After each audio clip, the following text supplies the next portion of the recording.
The weirdest part about getting a raise is how fast it stops feeling like a raise. For about 2 weeks, life feels amazing. You check your bank app, the number's bigger, and you think, finally, I can breathe. But then the money gets absorbed. 6 months later, your paycheck is bigger, but your bank account is still doing the same sad little dance on the 27th of the month. Nothing dramatic happened. No yacht, no diamond watch. You just built a slightly nicer version of normal.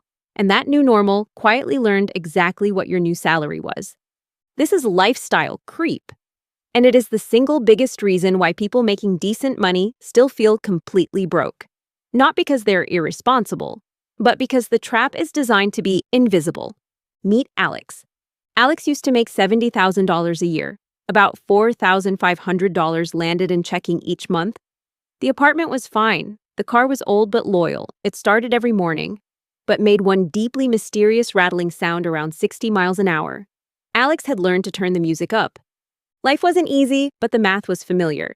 Then Alex gets promoted. $90,000 a year. This is supposed to be the part where everything gets lighter. And for exactly 11 minutes, it does. Alex looks at the new paycheck and thinks one word. Finally. That word is exactly what lifestyle creep loves to hear, because the first upgrade never feels like a luxury. It feels like a repair. The old apartment was noisy, so Alex moves into a nicer place, $350 more a month. The old car was stressful, so Alex gets a newer one, $280 more a month. The cheap gym was crowded. The nicer gym has clean towels and fewer people doing curls in front of the mirror, $65 more a month. Lunch at work becomes easier, a better phone plan. The occasional, I work hard and I deserve this purchase, which is the official national anthem of every Target visit. None of this feels wild. And that is exactly why lifestyle creep is so hard to catch. It usually isn't one giant bad decision. It's 5 completely reasonable upgrades, holding hands. Here's the math that makes this uncomfortable. Before the raise, Alex had maybe $400 left at the end of a decent month. After the raise, Alex should have roughly $1,400 left. That's what the promotion was supposed to deliver. But the new rent takes $350. The car takes $280. Insurance goes up $90 because apparently the newer car wanted more expensive friends. The gym takes $65. Convenience food adds $250. Subscriptions and small upgrades add another $120. That's $1,155 of the raise quietly moved into monthly life. Alex didn't feel rich for long. Alex just bought a more expensive version of normal.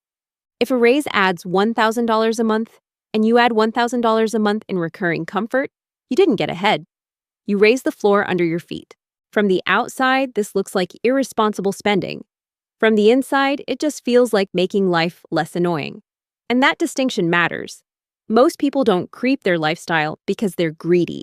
They do it because the old lifestyle had real friction. The old apartment had real problems. The old car had real stress attached to it. So when more income appears, the brain doesn't say, let's maximize our net worth. The brain says, can we please stop making life so exhausting? Fair question, but your brain has one rude habit. Your brain adapts to new comfort faster than your bank account recovers from it. The first week in the nicer apartment feels amazing. In-unit laundry, no mysterious sounds. By month 3, it's just home. The thing that felt like a reward has become the baseline. The first week with the newer car feels amazing. Bluetooth that connects, brakes that work. By month 3, it's just the car. The upgrade becomes invisible. The payment doesn't. That is hedonic adaptation. The treat becomes the baseline, and the baseline sends you a bill every 30 days. Now, here's the part that makes lifestyle creep especially sticky. Upgrades come in 2 types, one-time and permanent. A celebration dinner after a promotion is one time. It happens, it ends, it becomes a memory. It doesn't follow you into next month. A bigger apartment is permanent until you move. A car payment is permanent until it's paid off. A gym membership is permanent until you survive the 3 confusing cancellation screens asking if you're really, truly, absolutely certain. Think of one-time upgrades like balloons. They float by, they're gone. Permanent upgrades are anchors. 1 anchor is fine. 7 anchors and suddenly your paycheck is standing at the bottom of a lake wondering why it's so tired. This is why only per month is one of the most dangerous phrases in personal finance. It's only $50. It's only $100. It's only $280. The word only is doing a lot of unpaid labor there because your life doesn't experience those costs one at a time. Your checking account experiences the pile, all of them, every month together. The Bureau of Labor Statistics reported that the average American household spent about $78,000 in 2024. Housing was a third. Transportation was 17%. Food was 13%. The big categories aren't tiny luxuries. They're the normal life machine: roof, car, food. The stuff that arrives whether or not you had a good month. And the Federal Reserve found that only 63% of adults could cover a surprise $400 expense without going into debt. A lot of people aren't one yacht away from trouble. They're one car repair away. So when lifestyle creep eats the margin a raise was supposed to create, the damage isn't obvious. You still look fine, you still pay the bills, but the space between your life and a real emergency gets thinner. That space has a name: margin. Margin is boring. Nobody posts about their margin. But margin is what turns a $400 surprise from a disaster into an annoying Tuesday. Margin is what gives you options when something changes. Lifestyle creep steals margin first, then it steals options. When the surprise arrives and the margin is gone, debt fills the gap. Now the raise isn't building anything. It's just paying for the upgraded life and the interest on the upgraded life. There's one more layer almost nobody talks about: comparison. Alex sees a coworker's apartment, a friend's vacation, another friend's car, and accidentally builds a Frankenstein version of normal in their head, a composite of everyone else's highlights, then tries to fund that composite on one income. Nobody means to do this. It happens because modern life is basically a museum of other people's spending. And every display has a tiny sign that says, "You're behind." But you almost never see the full receipt. You see the vacation photo, not the credit card statement. You see the apartment, not the percentage of income going to rent. You see the car, not the 7-year loan. The lifestyle you're measuring yourself against might be funded by debt, family money, or completely different priorities. Visible spending makes a terrible private budget committee. If you don't define what enough looks like for you, enough will keep getting more expensive every year. So what do you actually do? The answer can't be never upgrade anything. That sounds like punishment wearing a spreadsheet costume. Some upgrades are genuinely worth it. If a safer neighborhood helps you sleep, that matters.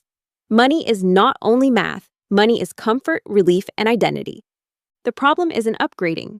The problem is upgrading by default, letting the raise get absorbed before you've decided where it goes. Before a raise arrives, decide what gets upgraded and what doesn't. Make the decision before the money hits your account. Because once it's there, upgrades have a way of presenting themselves as obvious and long overdue. Give future you first claim on the new money. Not all of it. Just first claim. Maybe half goes toward margin, debt payoff, or savings. Maybe part improves your life right now in a specific chosen way. Maybe part goes to guilt-free spending. Because being financially responsible shouldn't require becoming a joyless person who apologizes for buying coffee. The key word is chosen.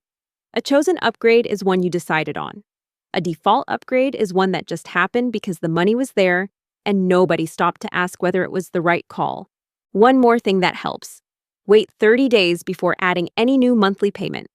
That gap separates real-life improvement from promotion confetti. It gives the excitement time to settle. Then do one simple exercise. Write down your raise, the actual monthly number after taxes. Draw arrows to everywhere it went: rent, car, food, subscriptions, savings. If the arrow to savings is tiny, don't panic. Just notice it. The moment lifestyle creep becomes visible, it loses power. You can't fight fog, but you can fight a page with arrows on it. So let's go back to Alex. Alex got a raise and expected freedom. Instead, the raise got eaten by a nicer version of the same stress. Not because Alex failed, but because normal expanded. Treats became baselines. Monthly payments got sticky. And margin was easy to ignore until Alex actually needed it. This week, pick one upgrade you're considering or one you already made. Ask 2 questions. Did this actually make my life better? And did it make my life heavier every month? If yes and no, keep it. That's a good upgrade. If barely better and surprisingly heavy, you found the creep. Now you can decide what to do about it. Then choose one place where the next raise or bonus goes before your lifestyle can claim it first. Give future you first claim. Because lifestyle creep doesn't need you to be reckless. It only needs you to be automatic. The opposite of automatic isn't cheap, it's awake. At the beginning, the raise looked like freedom. Then it became rent, car, food, apps, and only a little more. But once you can see the arrows, you get to decide which ones stay. That is how a bigger paycheck finally becomes a lighter life. If you want more money traps explained with simple drawings, subscribe to Smart Money Doodles. Next time, we're drawing the invisible stuff that quietly drains normal people before they even notice. See you then!